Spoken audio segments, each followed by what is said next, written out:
Hello everyone, আজকে আমি তোমাদের কাছে একটা রেসিপি নিয়ে চলে এসেছি। মোচার ঘন্ট, নিরামিষ, সম্পূর্ণ এটা একটা নিরামিষ। এখানে দেখো ঝুড়িতে আমি কিছুটা মোচা সেদ্ধ করে রেখে দিয়েছি, আর এখানে আমি কড়াই বসিয়ে দিয়েছি।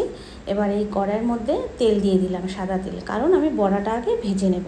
আর তোমাদের ডাল বাটাটা দেখিয়ে দিলাম। মিক্সিং বলে আমি অল্প সামান্য মটর ডাল ভিজিয়ে নিয়েছিলাম, এই বাটিতে আমি নিয়ে নিয়েছি, একটু লবণ দিয়ে মিশিয়ে নিয়েছি। আর ডালটা যখন বেটেছিলাম তখন একটা লঙ্কা দিয়ে বেটে নিয়েছিলাম। এবার আমি ছোট্ট ছোট্ট করে কড়াইয়ের মধ্যে দিয়ে দিলাম, ছোট ছোট করে বড়া আমি ভেজে নেব। এই বড়া দিয়ে কিন্তু মোচার ঘন্ট রান্না করলে খেতে কিন্তু খুব ভালো লাগে, কারণ এটা সম্পূর্ণ নিরামিষ। আমিষে হলে চিংড়ি মাছ দিয়ে অনেক কিছু দিয়ে করা যায়, কিন্তু এটা যেহেতু নিরামিষ, খেতে কিন্তু খুব ভালো লাগে। আর আমি এখানে মিক্সিং বলে একটু মশলাটা রেডি করে নিলাম। বড়াটা ভাজা হতে হতে আদা, জিরের গুঁড়ো আর কাঁচা লঙ্কা। তোমরা জানোই মোচা এসব রান্না করতে গেলে সেরকমভাবে কিছু মশলা লাগে না, আদা জিরে বাটা দিয়েই করতে হয়। আর এখানে দেখো বড়াগুলোকে আমি এভাবে ভেজে নিয়েছি, একদম ছোট ছোট করে একবারেই দিয়ে দিয়েছিলাম কড়ার মধ্যে। তো এই বড়াগুলো আমি এবার একটু উল্টে পাল্টে নিলাম, যাতে দুটো পিঠই একটু ভালোভাবে ভাজা হয়ে যায়, সে কারণে উল্টে পাল্টে নিলাম আমি বড়াগুলো। আর মোচাটা কিন্তু আমি খুব সেদ্ধ করে নিয়েছি, ছোট ছোট করে কিন্তু কাটিনি। আর এখানে দেখো বড়াটা তুলে নেওয়ার পরে যে তেলটা ছিল সেই তেলটার মধ্যে ফোড়ন দিয়ে দিলাম, তেজপাতা, শুকনো লঙ্কা আর সাদা জিরে, সামান্য সাদা জিরে ফোড়ন দিয়ে দিলাম।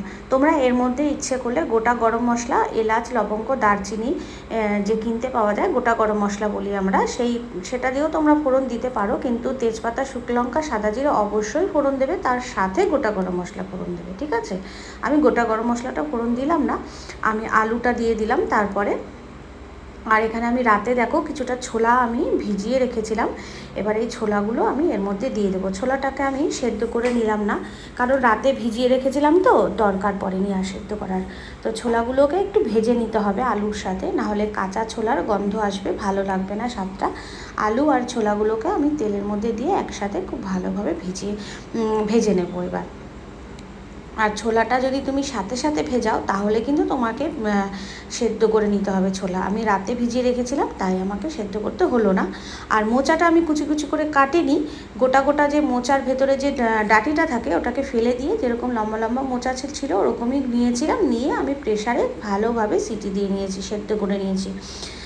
ওইভাবেই আমি একটু সর্ষের তেল ফেলে দিয়েছিলাম প্রেসার কুকারে, দিয়ে আমি মোচাটাকে ওইভাবে সেদ্ধ করে নিয়ে ঝুড়ির মধ্যে রেখে দিয়েছিলাম জল ঝরানোর জন্য।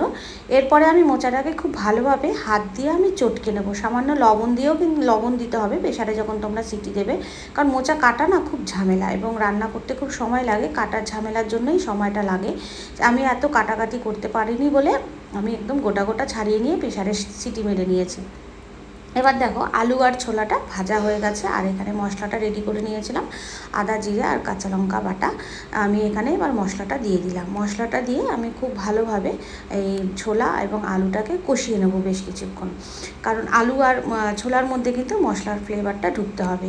এবার মোচাটাকে ওইভাবে রেখে দিয়েছিলাম জল ঝরানোর জন্য, তারপরে আমি খুব ভালোভাবে হাত দিয়ে একদম মোচাটাকে চটকে নিয়েছি একটা থালার মধ্যে নিয়ে, তাহলে একদম মিহি হয়ে গেল, আমাকে আর ছোটো ছোটো করে কাটতে হলো না। ছোটো ছোটো করে কাটতে হলে অনেক সময় লাগে, ছাড়াও আবার কাটো, সেই ঝামেলা থেকে দূরে থাকার জন্যই এইভাবে আমি করে নিয়েছিলাম। একদম প্রেসারে সিটি মারবে বেশ ভালো করে, 4-5টা সিটি দিয়ে দেখো আমি মোচাটাকে একটা থালার মধ্যে নিয়েছি, নিয়ে খুব ভালো করে হাত দিয়ে চটকে নিয়েছি। কোনো অসুবিধাই নেই, কেউ বুঝতেই পারবে না যে এটা কাটা হয়নি, গোটা গোটা মোচাকে ছাড়িয়ে আমি সেদ্ধ করে নিয়েছি আর কি। এবার আমি মোচাগুলো দিয়ে দিলাম মশলাটার সাথে, আর একটু ভালো করে কষানোর জন্য, মোচার মধ্যেও মশলাগুলোকে খুব ভালোভাবে ঢুকতে হবে, সেই কারণে ভালোভাবে দিয়ে আমি বেশ ভালোভাবে একদম মশলা দিয়ে আলু, ছোলা এবং এই মোচা খুব ভালোভাবে কষিয়ে নিতে হবে। এই যে এবারই হচ্ছে আসল কিন্তু মোচা রান্নার পালা, কারণ এইবার তুমি সিম করে করে, একদম সিম নয়, মিডিয়াম ফ্লেভারে রেখে তুমি ভালোভাবে মশলাটাকে কিন্তু কষাতে হবে। এবং মশলার বাটি তুমি যখন আলু আর ছোলাটা ভাজছিলে, যদি মনে করো মশলার বাটি ধুয়ে জল দেবে তখন একটু দিতে পারো, আমি একটু সামান্য দিয়ে দিয়েছিলাম। এবার যখন দেখলাম মোচাগুলো একদম মজে গেছে, নরম হয়ে গেছে, তখন আমি বড়াগুলো দিয়ে দিলাম, আর দিয়ে দিলাম স্বাদ মতন চিনি। এইসব রান্নাতে একটু মিষ্টি মিষ্টি স্বাদই ভালো লাগে, আর একটু মিষ্টি মিষ্টি হলেও খেতে স্বাদ হয়।